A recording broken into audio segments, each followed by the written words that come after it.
Hello friends, नमस्ते, सत श्री अकाल, आदाब। मैं आप सबकी शालिमा।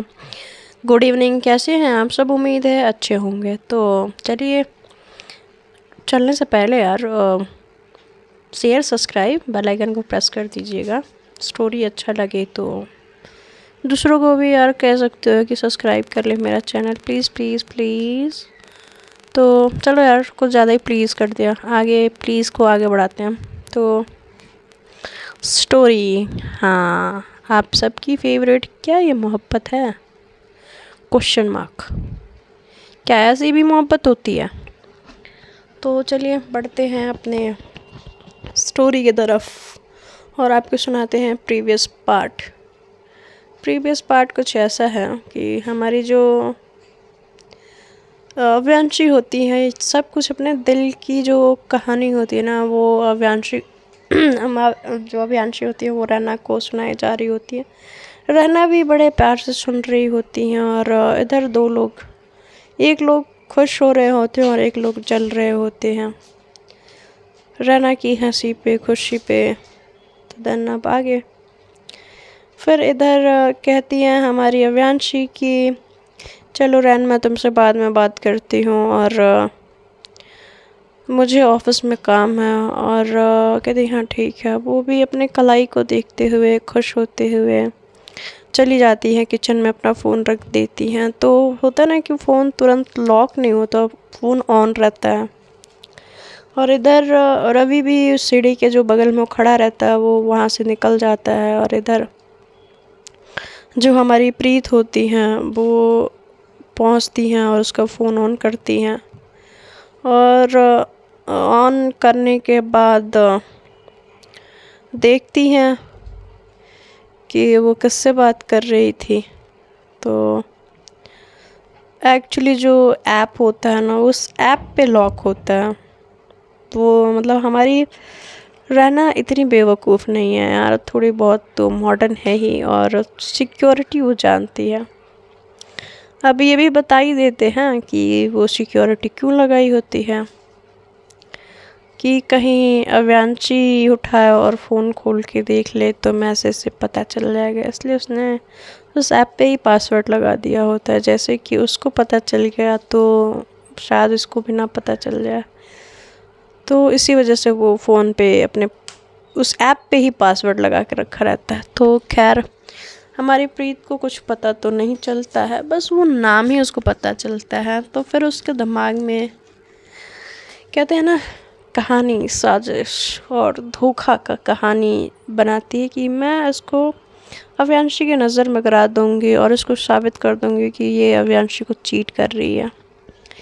देन दुनिया में तो अव्यांशी बस अपनी इज्जत को प्यार करती है, उसके अलावा किसी को नहीं करती है।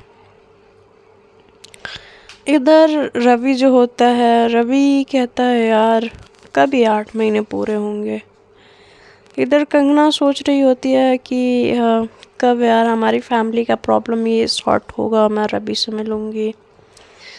और इधर अव्यांशी, वो क्या होता है यार, अव्यांशी भी रहना के लिए कुछ कुछ होता है लाइक वाला फील करने लगी होती हैं कि कुछ तो बात है इसमें, वरना यूं ही हम उसके पीछे पागल ना होते। पागल मीन्स यार सोच में, उसकी समझ से, उसकी समझदारी से कहीं ना कहीं अव्यांशी के दिल में एक सॉफ्ट कॉर्नर बन रहा होता है रहना के लिए। सबकी अपनी अपनी ज़िंदगी जो है, ज़िंदगी की गाड़ी उस पटरी पे दौड़ रही होती है, पता नहीं स्टॉपेज कब आ जाए किसकी ज़िंदगी का।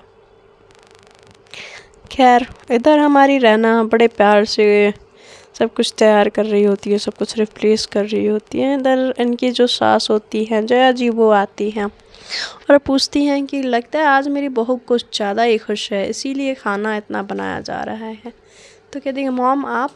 तो कहती हैं कि हाँ मैं क्यों नहीं आ सकती। तो कहती नहीं नहीं मॉम, आप आ सकते हो, ऐसा थोड़ी ना है।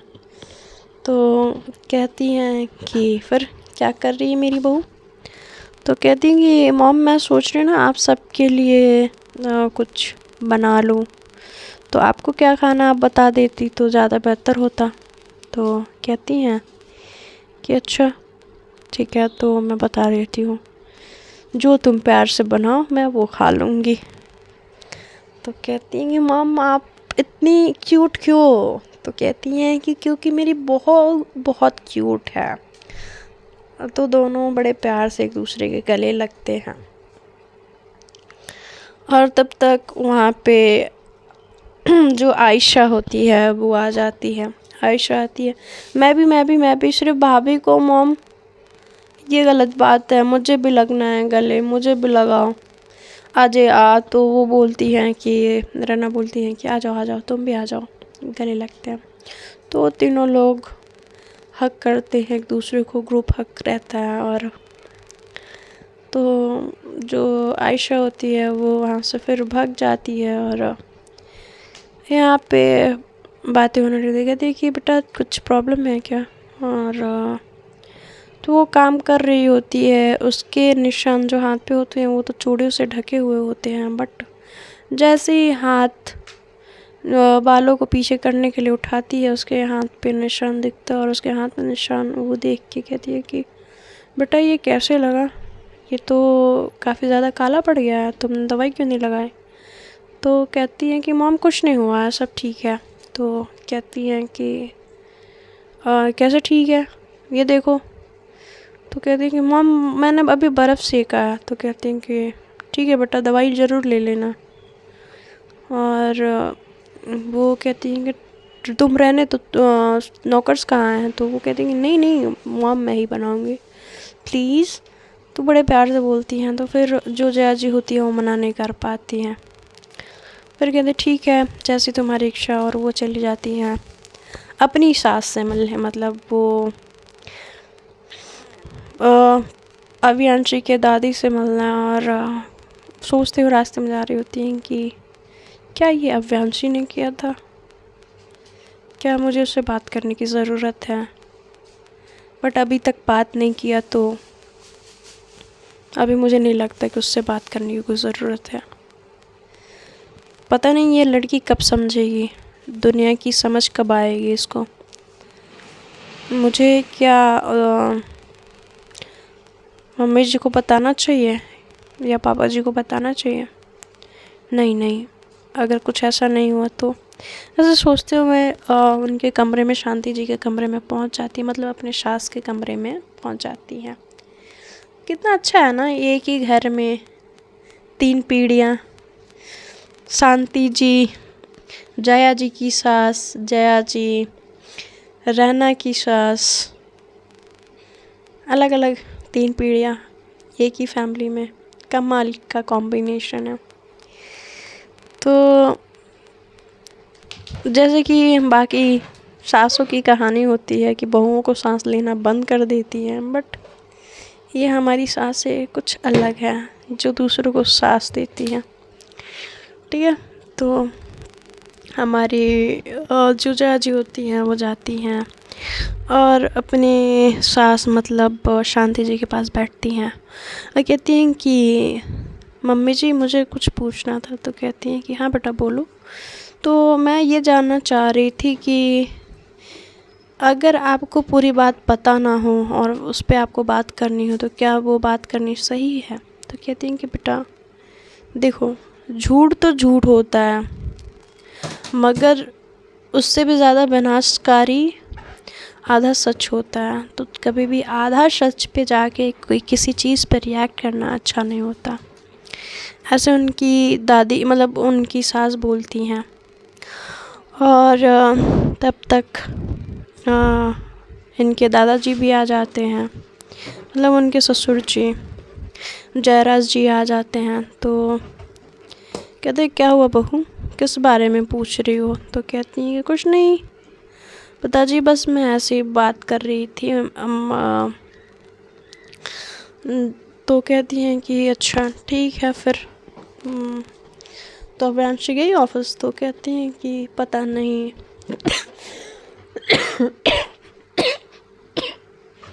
सॉरी पता नहीं पिताजी। तो कहते हैं कि बहू कब तक गुस्सा रहोगी अव्यांशी से।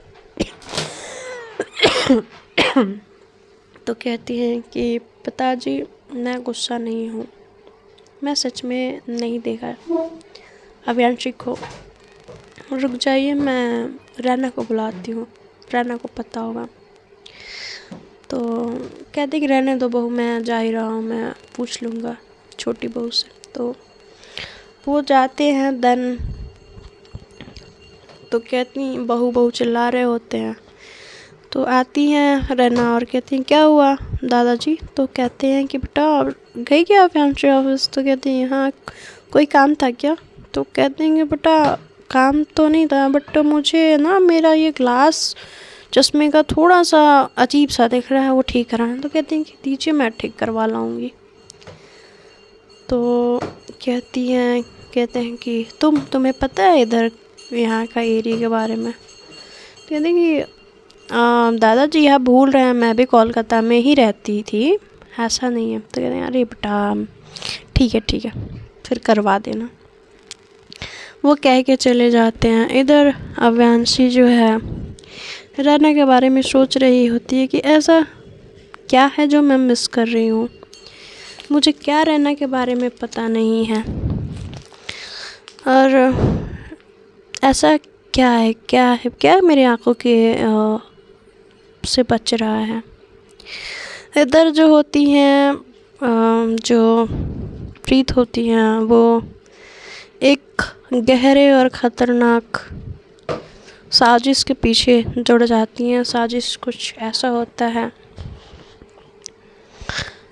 वो प्लान करती हैं कि उनको क्या करना है। प्लानिंग हम नहीं बताएंगे, प्लानिंग हम तब रिवील करेंगे जब ये प्लान सामने रखा जाएगा, ठीक है।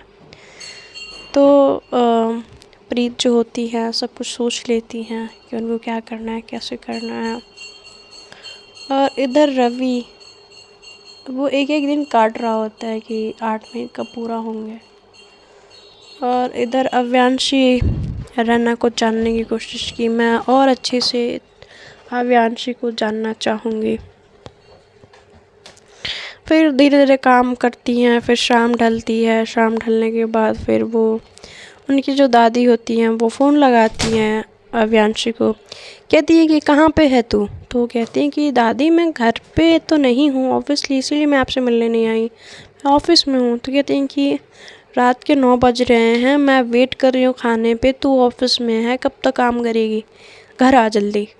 तो कह रही हैं कि हाँ दादी बस आ रही हूँ, बस 5 मिनट दे दो मैं आ रही हूँ। तो कहती कि गाड़ी तुम्हारा क्या एरोप्लेन है कि घर पे लैंड कराओगी, जल्दी से घर आओ 20 मिनट में। तो कहती हैं कि हाँ हाँ दादी बस निकल रही हूँ। तो वह बोल के फ़ोन रख देती हैं। इधर आती हैं घर पे तो वो रैना की तरफ बिल्कुल नहीं देखती हैं और अपने घर में एंटर होते ही अपने वॉच को देखते हुए दादी के कमरे की तरफ भागती है और कहती है देखो दादी मैं आ गई। तो कहती है कि हाँ और जाओ जल्दी से फ्रेश होके आओ, बहू भी वेट कर रही है, हम लोग भी वेट कर रहे हैं खाने पे, तुम्हें पता नहीं टाइम का, कुछ डांट रही होती हैं। और बड़े वो शांत तरीके से, जितना उसके आँखों में हमेशा खून गुस्सा उतरा रहता है, उस वक्त एकदम शांत गहरे पानी की तरह उसकी आंखें शांत होती हैं हमारी अव्यांशी की, और वो अपनी दादी की डांट सुन रही होती है और कहती है हाँ जी दादी मैं अभी आ रही हूँ। तो वो जाती है और कपड़े चेंज करती है, देखती है कि आज तो उसके कपड़े जो चेंज करने के लिए हैं वो बिस्तर पे ही रखे हुए हैं। तो वो उठाती है और फिर चेंज करने के लिए चली जाती है। आती है चेंज करके फ्रेश होके, तो नीचे आती है तो सब लोग डाइनिंग टेबल पे बैठे हुए होते हैं और उनके घर के जो श्याम बाबू होते हैं और जो उनकी नौकरानी होती है रानी, तो वो साथ में सर्व करवा रहे होते हैं।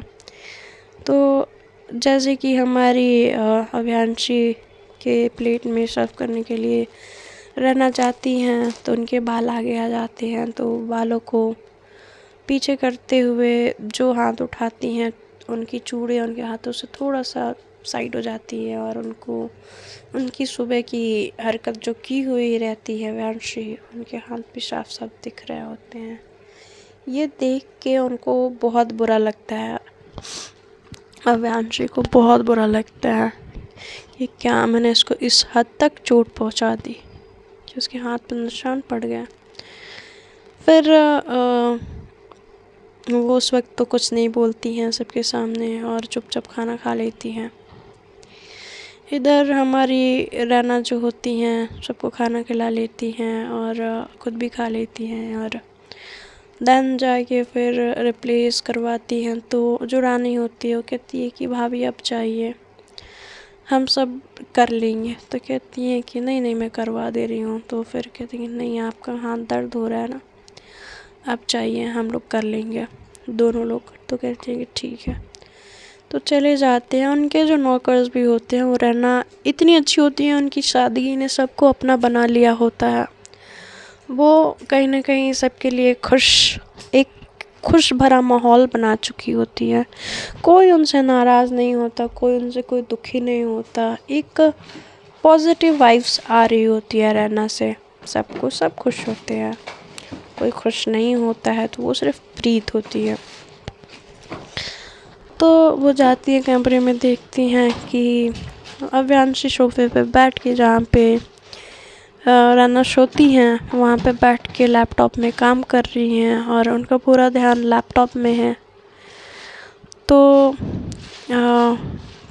वो देखती है खड़ूस अड़ियल, एक बार देखना भी नहीं है, पता नहीं किस घमंड में चूर रहती है। तो ऐसा बोलते हुए जाती हैं, अपना कबर्ड खोलती हैं और कपड़े निकालती हैं, जाती हैं, फिर चेंज करती हैं, फिर आती हैं और लेटने के लिए जा रही होती हैं। तो कहती हैं रहना। तो कहती है हाँ हाँ हाँ क्या। तो कहती है कि इधर सुनो।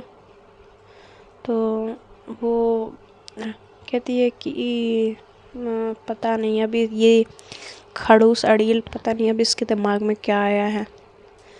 तो ऐसे चुपचाप जाती हैं, धीरे धीरे कदमों को बढ़ाती हैं। तो कहती हैं कि बैठो साइड में। तो ऐसे बोल रही होती है ना कि हमारी रहना के पास कोई ऑप्शन नहीं होता है। तो उनके साथ बैठती है, साइड वाले थोड़े से ऐसे खुद को एकदम हैंडल पे चिपकाती है, मतलब जैसे होता है ना सोफ़ा जो एकदम दोनों कॉर्नर पे। तो कहती है कि हमारी रहना कहती है मैं भूतती हूँ खुद की, तुम्हें खा जाऊँगी, समझी, थोड़ा नज़दीक आओ। तो ऐसे बोलती हैं तो थोड़ा सा और नज़दीक कर सकती हैं और कहती है हाथ दिखाओ अपना। तो कहती हैं कि हाथ हाथ हाथ क्यों। तो कहती है दिखाओ, मैं बोल रही हूँ ना दिखाओ, एक बार में समझ नहीं आती। तो फिर वो अपना हाथ दिखाती है। तो वो जाती है, उठती है और साइड वाले ड्रॉर से मेडिकल किट लाती हैं और मेडिकल किट ला के खोलती है, उसमें से ऑइंटमेंट निकालती है और फिर देन उनके हाथ पे अप्लाई करती है जहाँ पे काला हुआ रहता है। कहती है कि तुम छोटी बच्ची हो, हाँ हाथ काला हुआ पड़ा है, तुम्हें दवाई नहीं लगानी थी। तो वो जैसे ही अप्लाई करती हैं, हमारी जो रहना होती है उनको उनकी जो दर्द से सिसकारी निकल जाती, उफ़। तो ऐसे बोलती है तो कहती है कि ज़्यादा दर्द हो रहा है। तो कहती हैं थोड़ा सा सॉफ्ट होकर बोलती है ज़्यादा दर्द हो रहा है। तो कहती हैं कि हाँ थोड़ा ज़्यादा हो रहा है। तो कहती है कि अच्छा।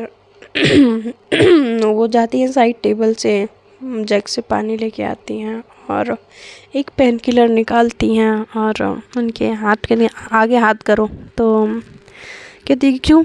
तो कहती हैं कि आगे हाथ करो रहना।